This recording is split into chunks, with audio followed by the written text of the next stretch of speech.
All right. Hi, this is Brian here. Today's presentation is basically on whether is it the right time to upgrade, to right size your real estate. What should you do? So a few of my friends and my clients during this circuit breaker had a bit of time. We have a long chat to basically ask me what should they do because they have this property right now. They already have MOP, they are BTO. So what should they do? So this presentation is basically to give you a clarity on what I have presented to some of my clients, and I hope it can help you as well. So basically, some disclaimer.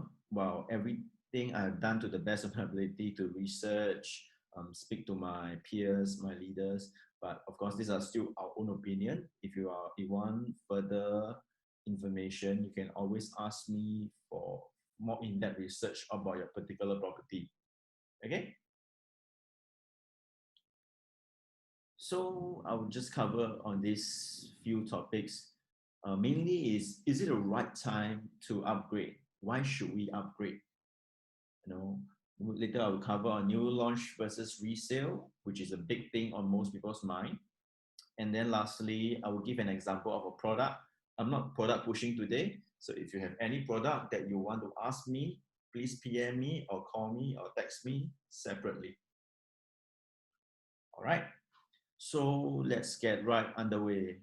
So who should consider this particular strategy itself? We call it the exit strategy.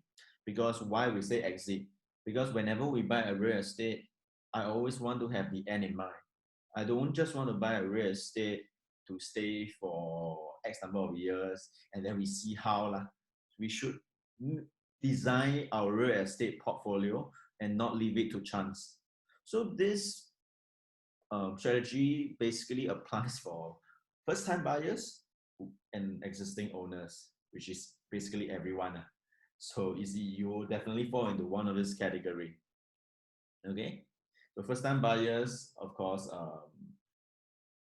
if you are first-time buyer, you will be very confused at age 25, age 30. We use age 30 as an example here because most bank loan is about 30 years. HDB loan is about 25 years. Okay, so at age 30, many people, including our parents, our good friends with good intention, will tell us, buy a 4-room HDB flat, buy a 5-room HDB flat. You know, it's there's grants and everything. So you don't have to worry too much about your monthly installment, etc., etc. Of course, what I emphasize on being very prudent, you need to buy within your means. Let's say, for example, you buy a 4-room flat at age 30. So we assume that by age 60, you stay in one flat and you don't move. Most of the HDB around then, 4-room flat, we will assume it should be about 500,000. Okay, 500,000 by then. Talking about average. And then by age 60, most of your kids should have grown up, maybe in their early 20s, some maybe even their late 20s or early 30s, so they can really move up. And by then, you want to downsize at age 60, you would probably get a 3-room flat. 3-room flat. Okay, so 350 is basically an average price of a 3-room flat by then, I hope. And then from 500 minus 350, that's how we get the 150K. So my next question to you is this: is 150K enough? That's assuming that the 3-room flat, you don't need further renovation. You just move in and then it's perfect. All right, so many of my clients will tell me, I need about 3K a month to retire by then. Okay, so 3K in today's term, you still can live a bit better lah. But by then, 3K may be just enough for your daily necessities, and maybe once or twice a month trip up north to Malaysia. Maybe that's all. So the 3K a month, let's say they want to retire by, or rather not retire, live till 80. So age expectancy, 80 years old. Okay, 80 years old. So 3K times 20, because 60 to 80 is 20 years. Each year has 12 months. So let's do some math right now. So 3,000 multiplied by 20 multiplied by 12. So that gives us 720. So with 720K, would you think it's enough to retire? So that's my next question for them. Okay, do you think it's enough for you to retire? 720. So of course, so you cash out 150, you retire at 720, it's definitely not enough lah. Each person. I'm not even talking about with your spouse. Okay, so next scenario is they and their spouse go and apply for an EC, and they live in the one EC for the next 30 years, fully paid up by then because loan would have been paid up by then. And by age 60, would have about 650, would be about $1 million. And then you buy a 3-room flat to retire. So 1 million minus 350 will give you 650. Okay, so 650, you need 720K to retire. Maybe enough, I would say. Some of them will say, Brian, I don't need 3K, 2K plus enough. So yes, enough for one to retire. What if you have your spouse? So may not be sufficient at 650 lah. Most of them will tell me. So the third scenario is if you buy a 3-bedroom condo, assuming it's a new launch at a pretty RCR area. So most of them will start with probably by about 1 million, 1 million today. So by age 60, we should be looking at about 2 mil. So by then, with 2 mil, you buy a 3-room flat, you take 2 mil minus 350, you should have 1.65 million left. So with 1.65 million, it's enough to accommodate for 2%. So you still have excess left lah. So this is just a simple example and a simple illustration. May not hold true for every property. So that is definitely one of the consideration most of my clients look into. So second question, then maybe you ask, hey, this new launch very hot. A lot of people buy. Should I buy when everybody is rushing? So this happened during cooling measure last year, 2018, July 12th.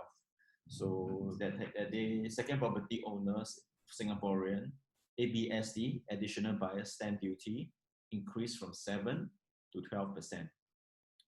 Third property owner for Singaporean increased to 15%.